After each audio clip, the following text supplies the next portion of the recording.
So you've been an integral part. When you came in the house today, you saw, I just used your toilet. I said, well, it's as much your toilet as it is ours, because you've come on the journey with us. And you're the only client that I've seen topless. I know. So I thought that would be...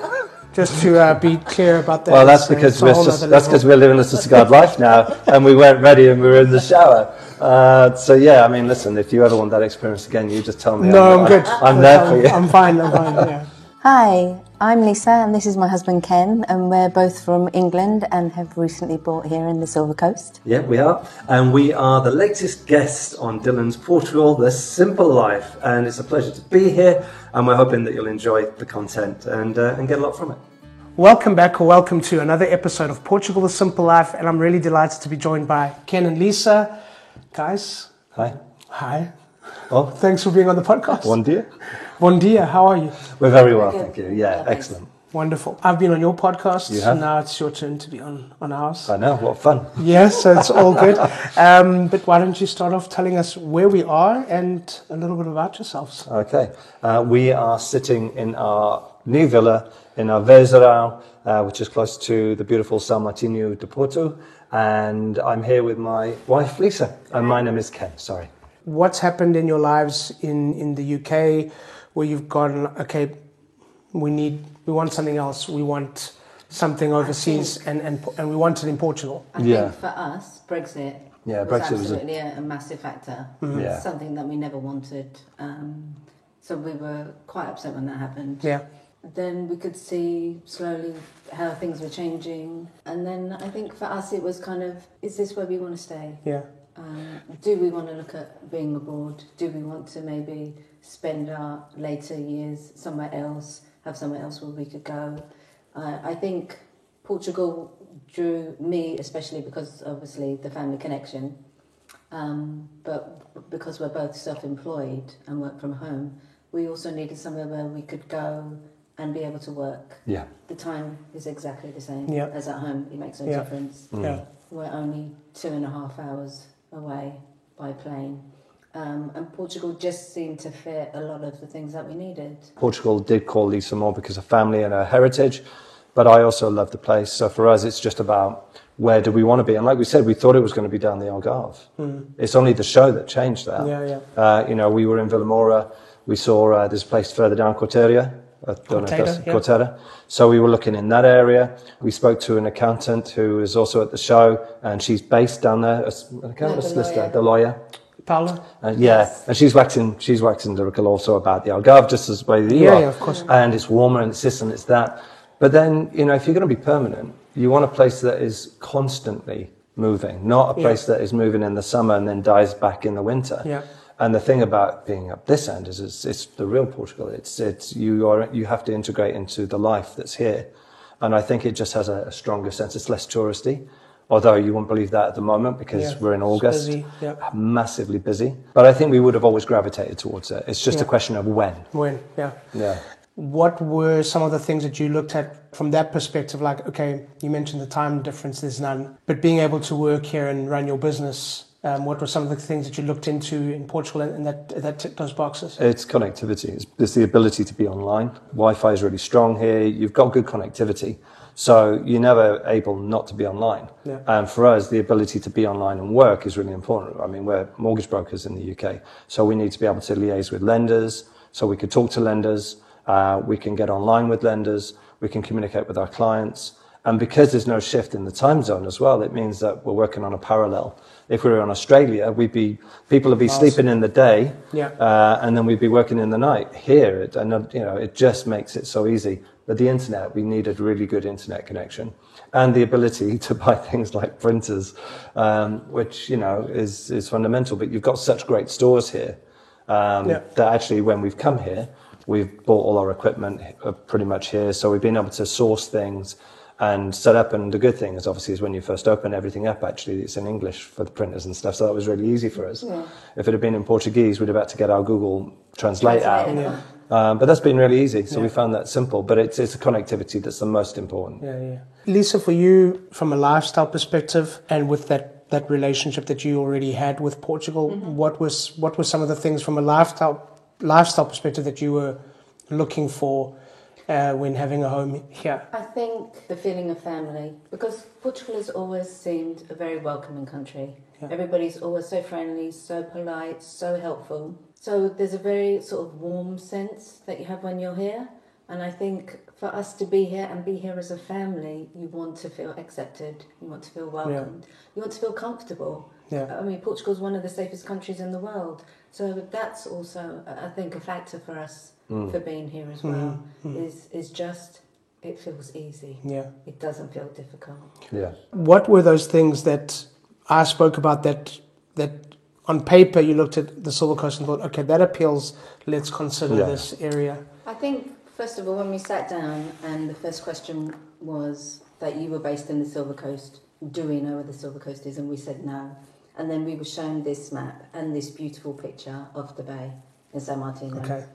And it was just gorgeous. And then we were like, well, where in Portugal is this? We don't know. We were told it's an hour from Lisbon. So I was like, okay, well, I know that I really am used to city living, coming from London. You want the beach. You want to be near the water. Yeah, and primarily the surfing, actually. I like, I can't surf. I'd love to surf. So surfing for me, the sea and surfing is a real draw. But we'd never heard of Nazaré, had we, or Peniche? So it just seemed like this was the ideal fit. Ken could have what he wanted, and I'm an hour away from what I want. This works. Yeah. It made sense. Yeah. I think that's the difference with, if you're buying a property in the UK, you book with the estate agent, you turn up at the house, they take you in, they wander around, and then you go off. But with you really celebrated showing us the area. Let's go to Nazaré, let's do this, let's drive around and show you what's around, see the coast. And you drive us around all these different places, not just to show us properties, but to show us the area. And I think that's where the connection with what you said at the show and what you're showing people when they come really resonated with us. Yes. And then we came here. And actually we didn't want a 4-bedroom place. And in fairness, we didn't think our budget would go to a 4-bedroom place. We were thinking 2 to 3 bedrooms the most. And what people can't see is that our villa is a 4-bedroom villa with a pool and a bit of land around it. But opposite us there's a row of 3 beds. So we're in the 3 beds and they're in the early construction stage. So it's basically a shell you can see through. We're looking at those and we thought, that looks nice over there. And you said, well, look, we can show you. But absolutely no pressure at all. And we came over, we went upstairs, looked at the view and stuff. And unfortunately, we were a little bit taken by it. And you actually showed us another site not far from here, which I actually run past now. Okay. And I've seen it develop. Famalicão? Yeah. So I run past that and I see it. I thought, well, this is really nice, but our location is so much closer to Alvezara, the town, the life, being able to go to the shops. But it was a real explorative day with no pressure whatsoever. And we loved that, didn't we? Yeah. We loved that experience of seeing the area through your eyes, we've heard it, and through your voice, we've heard it, and we thought we'd seen it, but then to take us out and show us was really good. Looking for a home in Portugal? This break in Portugal, the Simple Life podcast, is brought to you by Dylan and his team of certified realtors at Portugal Realty. Portugal Realty offers the exclusive Simple Life home buyer program. Visit portugalrealty.com today and book your free call to find out more. Welcome to the Simple Life. For us, we had no idea if we'd make it work. We sat at your table, signing some paperwork, giving you a deposit, thinking, and we got on the plane. What have we just done? Is what we said to each other. What have we just done? What have we just How are we done? going to make this right now? We came to explore, and we just now said we were going to buy a property. Yeah. Oh man, we were bricking it, absolutely bricking it, and we've had 2 years of bricking it to get to where we are. You're bricking it on the plane. It's about real buyer's remorse, hey? I'm learning about this for the first time, by the way. And then you also bought something that's not finished. Yeah. You've don't know what the kitchen's going to look like. You have an idea. You don't know what the steps and the tiles and the bathrooms and everything. Idea. All of this is off plan. So what are the things that have kept you sane in the 2 years while waiting for this house to be finished?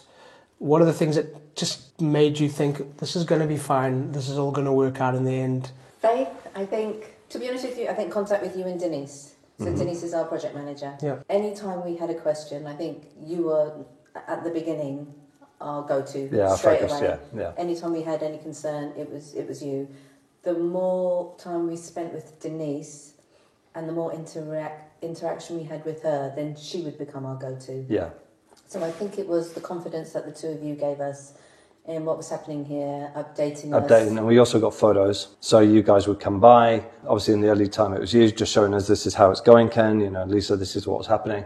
And then Denise would come in and take pictures of the internals as the structure was being formed. We'd see the street starting to take shape. And then we would come out periodically, you know, just to see how things were going, to choose materials. But the photos and just knowing, and in fairness, listen, I know this is the Simple Life, the podcast and everything else, but in reality, you are a big part of why we're here.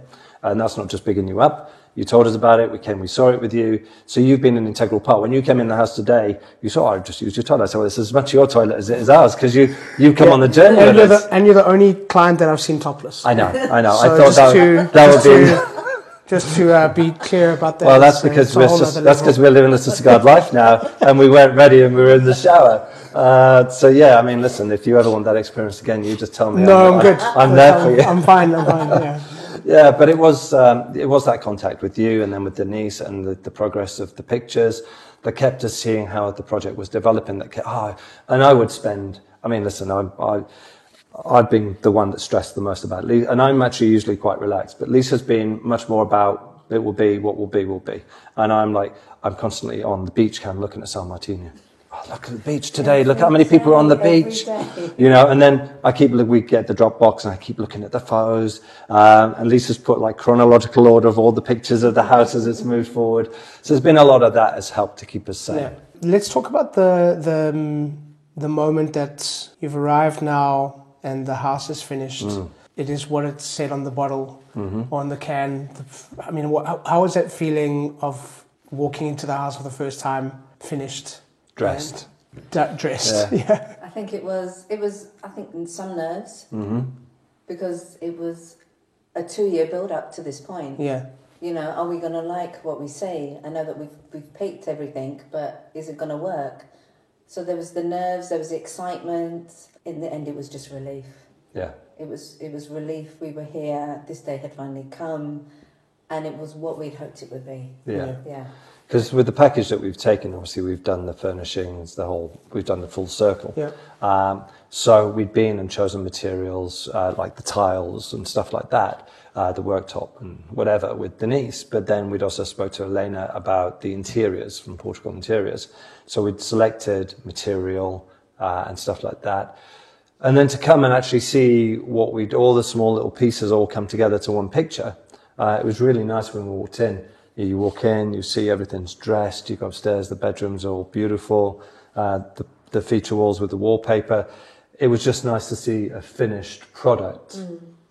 It was nice also not to have the stress of buying a house.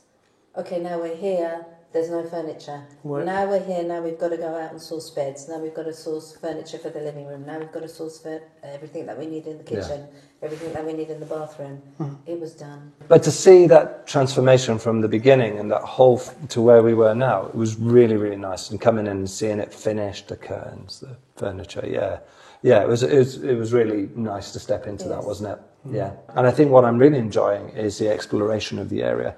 We took Mum and Dad because they've come over. We took them to Nazaré. We took them to Óbidos. They loved the castle. And with Nazaré, we took them to Upper Situ.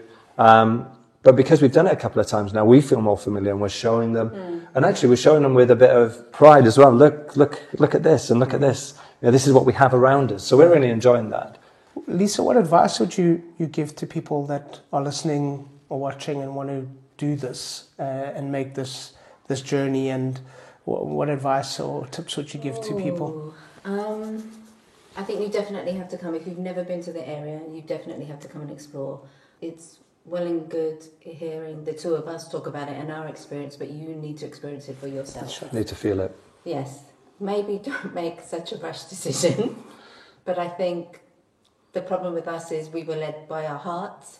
And we kind of fell in love with the place and the property, and that was the driving force for us. You know, everybody's personality is different. You have to do what works for you. But you really do, I think, need to look at your finances as well and understand whether this is the kind of commitment that you can make work. We tend to wing a lot of stuff. And I think God must be watching us because it works out. You mentioned how you you really feel relaxed when you come here. But why does Portugal feel like home? For me, I think one, because it's a Catholic country and we are a Catholic family. So the culture, the way of life, the family feeling is very much there from the get-go. Also because of my heritage and having come here as a child and having family here. There's already a sense of familiarity, but just feeling comfortable in a place that I've known for such a long time. I think before we were really considering coming here to live, we probably hadn't been to Portugal for a while. But it's a place that you can always come back to and always feel welcome.